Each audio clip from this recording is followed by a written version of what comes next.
Imagine you have a roommate, someone who follows you everywhere you go, 24 hours a day. You wake up and he is sitting on the edge of your bed, whispering about how tired you look. He warns you that your friends don't actually like you, then immediately judges strangers on the street, mocking their cars, their shoes, convincing you they think they're better than you. If a real person did this, if a physical human being followed you around speaking to you this way, you wouldn't tolerate it for a minute. You would call the police. You would get a restraining order. You would kick them out of your house immediately. But because the voice comes from inside your own head, you don't call for help. You don't even argue. You listen. You believe every word. You confuse this abusive inner roommate, as Michael Singer calls this voice, with yourself. Let's look at the mechanics of this. The voice isn't a character flaw, and it isn't a sign that you are broken. It is a biological machine. Neuroscience calls it the default mode network, or DMN. This network evolved for survival, not for serenity. A happy caveman was often a dead caveman. So your mind constantly scans the past for mistakes to learn from, and the future for threats to avoid. It creates what we call thought loops. You might have heard the myth that we have 60,000 thoughts a day. That's actually not true. A study from Queen's University found it is closer to 6,200. These are distinct chains of association. One worry triggers another, which triggers a memory, which triggers a judgment. It happens automatically, like your heart beating or your lungs breathing. You don't decide to think these things. The chatter is just the hum of the hardware, running its diagnostic loop. The suffering begins only when you identify with the noise.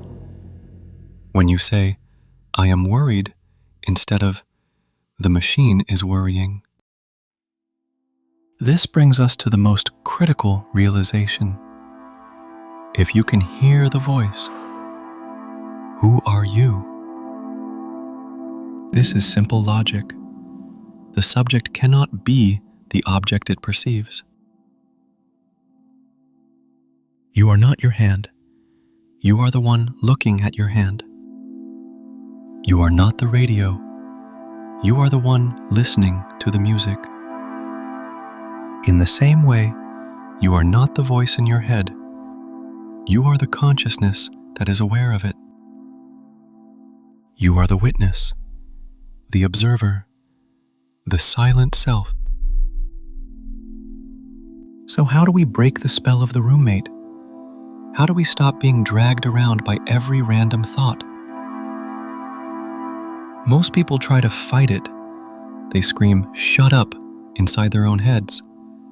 But fighting just gives the roommate more energy. Eckhart Tolle taught a technique for this in The Power of Now. Watch for the next thought, like a cat at a mouse hole. I want you to try this right now. Close your eyes for a moment. Visualize a mouse hole in the wall of your mind. You are the cat sitting in front of it. You are not lazy. You are not sleepy. You are fully alert.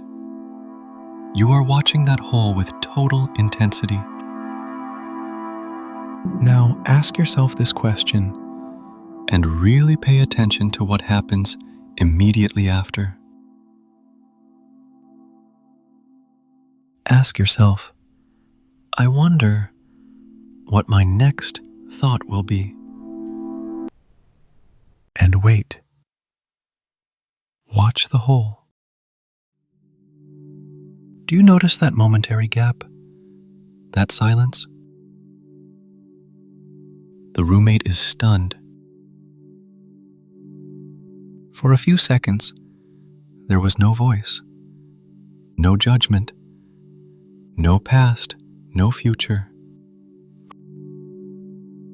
There was just you, pure, alert awareness.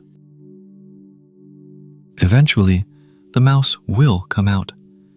A thought will pop up. That is okay. Don't chase it. Don't fight it. Just label it. Say, that is the roommate. Then return to your post. Become the cat again. Watch for the next one. This is the workout. Every time you catch the mouse, you are building the muscle of the observer. If this idea is landing for you, consider subscribing and hit the bell so you don't miss another possible insight.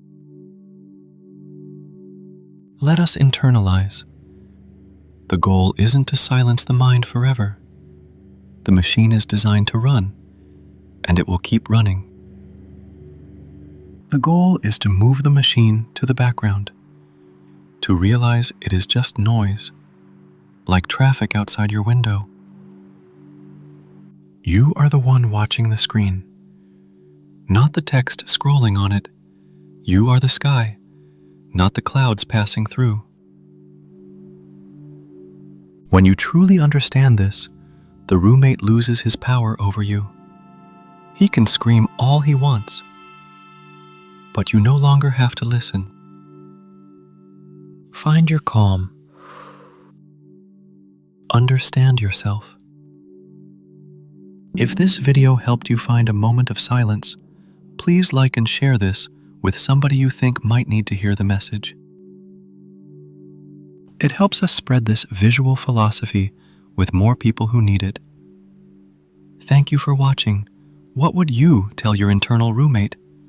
Comment below.